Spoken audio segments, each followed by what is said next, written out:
What if you could write a letter to Santa and ask for one thing? No more holiday weight gain for anyone. Oh, what a great gift, right? But we still get to eat the holiday foods we love. Well, it actually can happen if you make a plan. And that's just what we're showing you today. What to eat when you don't want to pack on the holiday pounds. The head of our medical unit at the Dr. Oz Show, Dr. Michael Krupe, and my good friend, Dr. Michael Roizen, have spent a lot of time researching what to eat when, which is actually the title of their first book. Now, their more recent one, the What to Eat When cookbook, is out. They're both fabulously done. But let's first get into why this is a crucial time of the year to focus. Why it's such a problem. Yeah, so over the holidays, everyone complains about gaining weight. But it's not about just what you eat on 1 or 2 days, it's about what happens in between. We call it the holiday hot zone, that time between Thanksgiving and New Year's when you've got cookies in the break room or 15 holiday parties to go to. You're grabbing fast food at the mall after a long day of shopping. Or you're having one of those harmless holiday coffee drinks. So it seems. Have as many calories as you need in an entire day. But we don't want you to give up food like that. We don't want you to not indulge completely. We want you to stay on track. And that's what we did with the What to Eat When cookbook. We gave recipes that are absolutely delicious. And you know I love food. Yes, he does. And you can eat them. You can eat them anytime, especially during this hot zone period. And, you know, stay on track. And know that they're also just happen to be good for you, even though they're delicious. All right, so what we're going to be talking about today isn't Christmas or Hanukkah or Kwanzaa dinners, right? Keep those traditions. They're sacred. Those are cheap meals. Go to it. Nothing healthier than having a good time with friends and family. Today is about the meals you eat around those special days. So let's start with Dr. Roizen talking about why the meal shift is so important. Because based on the science we have, the timing of your meal matters a lot. So walk us through it. So what Americans do is we eat most of our calories after 5 p.m. And that's wrong, wrong, wrong. Big dinners and junky snacks and that third glass of wine while watching TV, that's right, those are weight gainers. Because our circadian rhythm, you know, it not only sets when we go to sleep, but it changes how we handle calories. And it wants us to be more calorie efficient during the day. That is, to eat more during the day and to fast at night.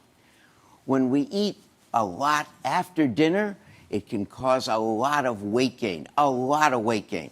So what we want to do is flip it around. Yep. So we eat our biggest meals in the morning and at lunch, and we eat the smallest meals at dinner. And when we do that, that helps us stay thin because we use calories efficiently.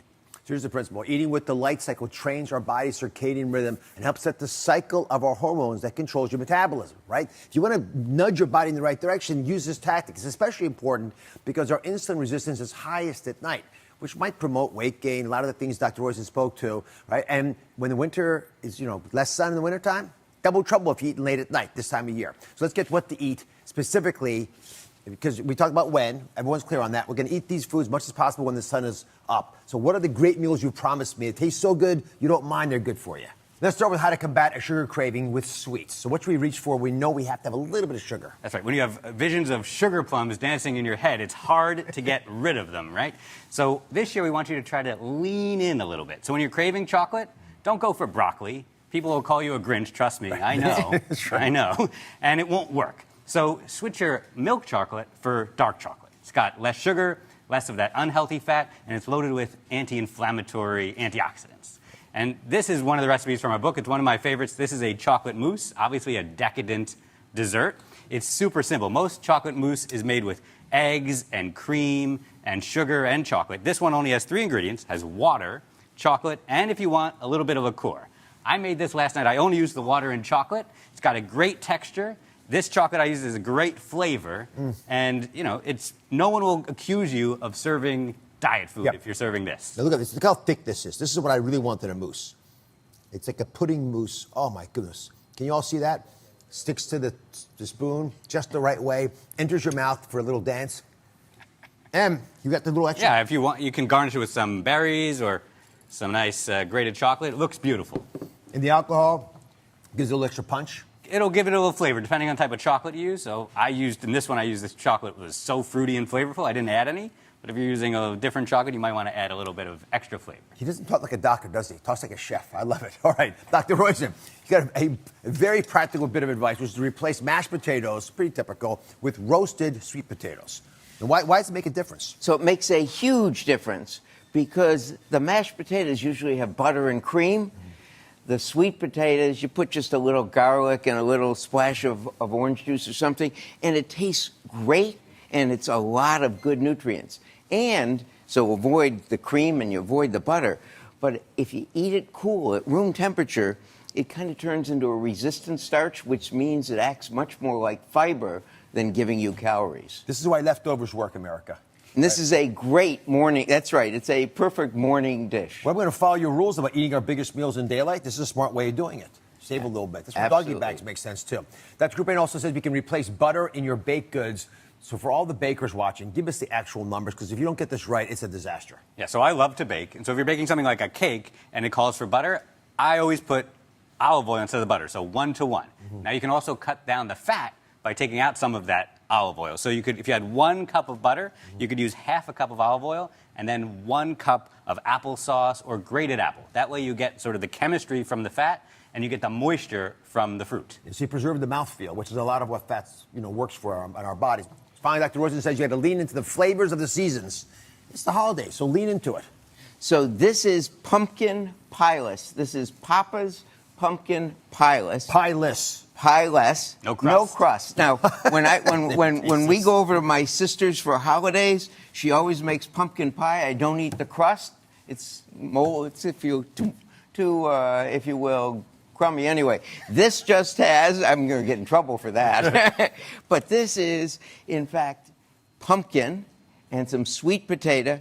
There's a little extra stuff to make it a little sweet, but it is great. And that's what you want. You don't want the calories of the pie crust. It is fabulous. I probably put a little pie crust on the top just for the optics, but this actually works. And I like the concept of a pie-less. All right, well done. All right, when we come back, we are cooking. We're going to put them to work. We got the filling big batch meal that you can make once. Just make it once and eat it again and again and again to ward off the cravings this time of year. If you think you could have to skip the cookies, think again. We got the holiday hack when we come back. Today we are showing you what to eat when you don't want to pack on the pounds this time of year. Now remember, you're still going to be treating yourself on the actual holidays. This is about us spoiling the cravings on all the days leading up to it. Dr. Michael Croupain is head of the Dr. Oz Show medical unit, and he's as much a foodie and as a cook as he is a preventive medicine expert. He does all these things very well. He's teamed up with my good friend, Cleveland Clinic's Chief Wellness Officer Emeritus, Dr. Michael Roizen, to write the follow-up collab, the What to Eat When cookbook. Now, you're both going to show us how to make a big batch meal so we can feel full all month long without suffering and still titillate those taste buds. This is called a chickpea, chestnut, and kale soup. Look at it. Don't you want that in your body right now? Dr. Roizen, why is this such a great way to kick off the holidays and to keep off the holiday pounds? Well, soup is the ultimate holiday hack. It's a great trick. It is warm and it hugs you. So food is a relationship. You wouldn't marry someone who's trying to kill you every day. You shouldn't eat food that's trying to kill you every day. You want to eat something that's warm and hugs you back. And it's loaded with veggies, but is creamy.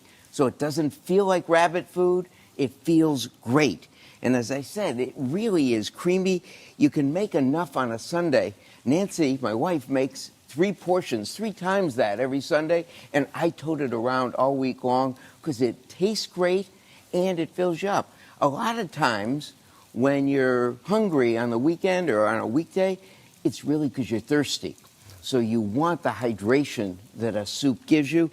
And what I'm doing here, I'm adding the chickpeas to this processor, and you'll see how that makes it creamy. All right, Dr. Croupain, this is based on a recipe you learned in Italy that you adore, so walk us through it. These are all the ingredients. Yes, really simple. So this soup is all about developing flavor in this pot before you add water. You can use broth if you want, which will add extra flavor, but I never have any around, so I use water. So first you start off with celery, onions, carrots, and fennel.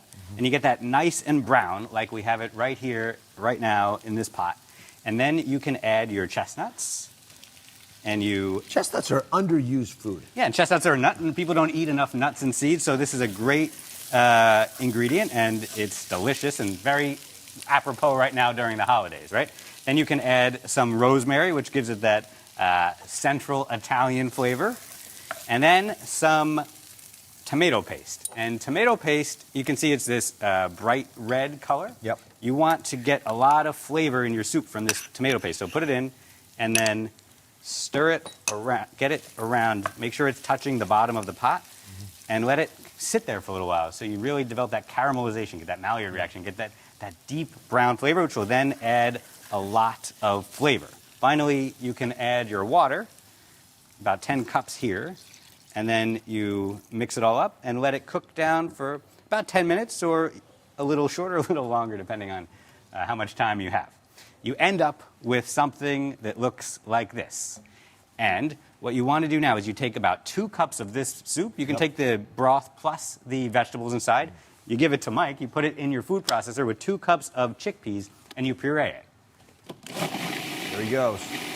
And after you do that, you end up with something That's that simple. looks like this, right? So something really thick, and by adding that into the soup, you're now going to make the soup a lot more creamier. It's not going to be just a watery soup. It's going to be much richer. So you add that in. You can actually skip adding additional creamy stuff. That's right. No, you don't need cream. You can make creams from vegetables. And you can add the chickpeas and all of that kale. It looks like a lot, but you're going to cook it down, and it's going to end up... All of this kale? Yeah, all that kale. Why not? I mean, I like Who doesn't kale. love kale? Right? So just put that in here. Gosh. Yeah. Here, drown it in there. Yeah, just put that in there, and then you stir it in. It's going to cook for another 10 minutes or so, and the kale will become nice and wilted and easy to digest. And then when you're done, it looks like this. like this. Now, my friends, come on over here. Taste this, baby. This is what I'm talking about. And I can imagine Dr. Woods walking around the hospital. You know, the flavor is powerful because, as you stated, you did it right in the beginning. You have a little bit of that caramelization at the base. It's very creamy. And you saw, there's no magic here. No cream was added. I think it's a series of very clever hacks. What part of Italy is it from? It's from a town called Viterbo, which is right outside of Rome. They're famous for their soups. He's famous for learning about their soups. All right, now, you can make this ready for the whole family. Skip that emergency fast food run, because this is all going to make your life easier because you're so busy you don't have time to go run and get food for everybody. This can sit in the fridge and be taken out, microwaved, if you enjoy it all season long. Now, finally, the big guy, in the North Pole, he wrote me. He asked me to check out about this holiday cookie deal that he read in your cookbook. So I want to understand, is it possible to make these for the average human being? Because they look fabulous. I'm about to taste them, but they're apparently quite good for you. Yeah, so these are a recipe with a technique developed by our co-author, Chef Jim Perko. He's a master of culinary medicine, of switching ingredients around and making things delicious. So these get their sweetness from raisins and whole raisins and something we call raisin reduction, which is when you cook the raisins down in water and puree them. So you get the sweetness of the raisin, but you still get the fiber. So it's still good for you. And also, of course, there's some dark chocolate in there. And instead of the flour, we have oats. Have one. See if, these are spectacular, my friends. Listen, I'm so proud of you. We're going to check out all these recipes. They're good for you. But most importantly, they make the holiday season bearable. You won't put on the extra pounds, which is where most of us gain our weight, right? This next month or so. All right, the book is called The What to Eat When Cookbook. It is a masterpiece, as beautiful as it is informative. If it has pictures. Thanks, my friends. Thank you for watching. Don't forget to subscribe and turn on notifications so you never miss out on new videos to live the good life.